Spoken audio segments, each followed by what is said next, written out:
welcome to GW News Recap. I'm your anchor Azan Jamir, bringing to you the top stories of the week. Let's now have a look at the stories of the week that make it to the headlines. Rising People's Party alleged that the Hornbill festival had mutated over the years into a giant money laundering enterprise. The Against Corruption and Unabated Taxation Nagaland has raised serious allegations regarding the misappropriation of rice under the tide of a scheme which has been in place since 2018. In a massive development in the Bangalore Taki Atul Subash suicide case, his estranged wife Nikita Sankhania was arrested from Haryana's Gurugram for abetment to suicide. And now the news in details. The Against Corruption and Unabated Taxation Nagaland has raised serious allegations regarding the misappropriation of rice under the tide of a scheme which has been in place since 2018.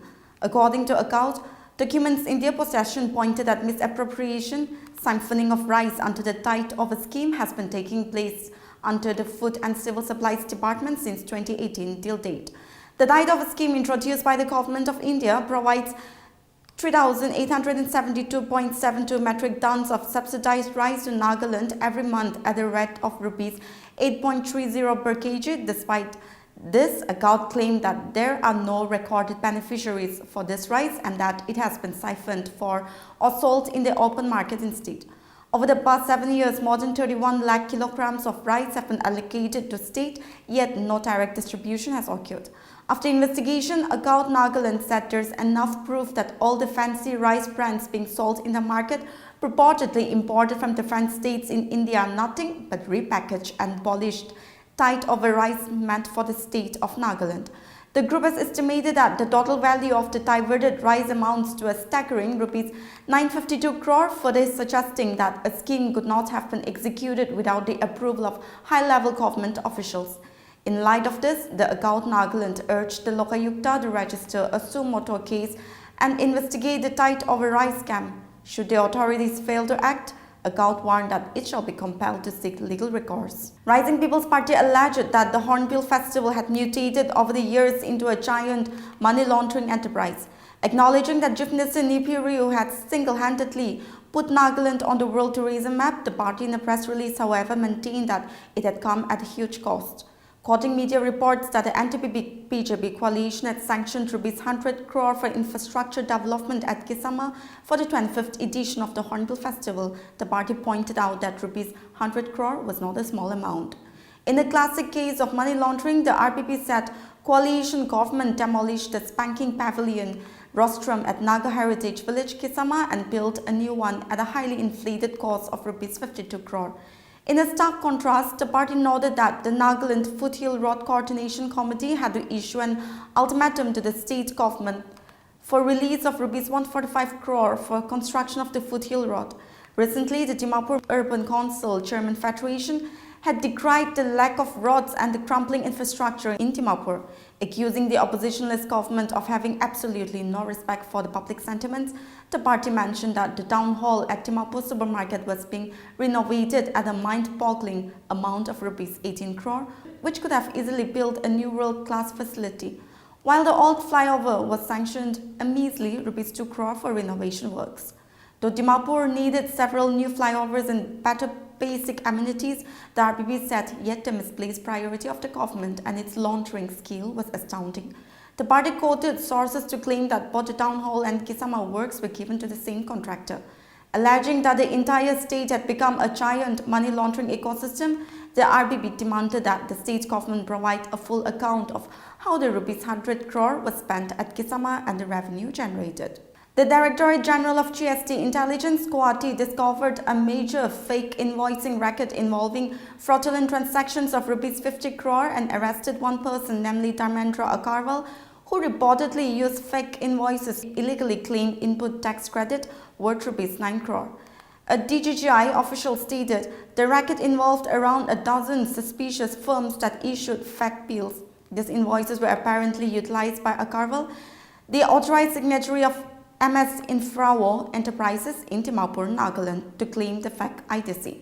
Following his arrest, Akarwal appeared before the judicial magistrate who remanded him to 14 days in judicial custody. The magistrate also rejected his bail petition, recognizing the gravity of the offence. More arrests are expected as the agency ramps up the investigation on tax evasion through bogus invoicing. While the world observed international human rights, thousands of people walked in the streets of Imphal on December 10, protesting against the Armed Forces Special Powers Act with a call for justice and to repeal the contentious law. The mammoth rally, jointly organized by a conglomeration of 5 civil society organizations, included the All Manipur United Clubs Organization, Pori Limarol Merabaibi, Apunba Manipur, Manipuri Students Federation, Center for Human Rights, and All Manipur Women Voluntary Association. The mass rally started from Dangmiban Tau Ground and culminated at Kuman Lampak under Porompat Police Station in Imphal East. The gathering underscored the enduring commitment of Manipur's people to fight for justice and dignity in the face of long-standing challenges. In a massive development in the Bangalore Daki Atul Subash suicide case, his estranged wife Nikita Singhania was arrested from Haryana's Gurugram for abetment to suicide. Her mother Nisha and brother Anurag were earlier arrested from Prayagraj and produced before the court in Bangalore, after which they were sent to judicial custody. The arrest came days after Atul died by suicide, alleging harassment by his wife and her family. He had shot an over an hour-long video and left a 24-page suicide note detailing the mental agony he has subjected to. Nikita was arrested from Gurugram, and his mother-in-law and brother-in-law were arrested from Prayagraj on December 14 morning. Nikita and her family were reportedly on the run since Atul's video went viral, leading to the registration of the FIR by the Maratha Hali police earlier this week. Earlier, after Nikita went absconding, the Bangalore police pasted a notice outside her residence in the Uttar Pradesh's Jaunpur, asking them to appear within 3 days. Atul Subash, hailing from Bihar's Samastipur and working in Bangalore, was found dead in his flat on December 9, and a 24-page suicide note was found with every page beginning with "Justice is due." His video went viral on social media, creating a storm with users flagging the misuse of laws in the society. Atul's family expressed disappointment over the system, stating that there are laws in the country for women and not men. Social media was flooded with calls for justice for Atul Subash, as several people came out with #menstoo on X, expressing their stories.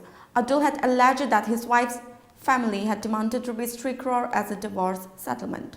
The government has listed One Nation, One Election bills for introduction in the Lok Sabha on December 16. In the Legislative Bill Business segment, the Lok Sabha schedule for December 16 says Law Minister Arjun Ram Meghwal will move to introduce the Constitution 129th Amendment Bill. Another bill titled the Union Territories Laws Amendment Bill 2014 has also been listed against Meghwal's name for introduction. This seeks to amend the Government of UTs Act 1863, the Government of National Capital Territory of Delhi Act 1991, and the Jammu and Kashmir Reorganization Act 2020. The Constitution Amendment Bill will provide for simultaneous election to the Lok Sabha and state and UT assemblies, while the other bill will ensure the tenures of UT assemblies can be changed to synchronize with the Lok Sabha and the state assemblies. The Cabinet had 2 days ago approved the One Nation, One Election reform and the legislation required to move it. India witnessed simultaneous polls during the first 3 parliamentary elections till 1962. Subsequently, the emergency provision contained in Article 356 was used to dissolve state assemblies before the expiry of their tenure.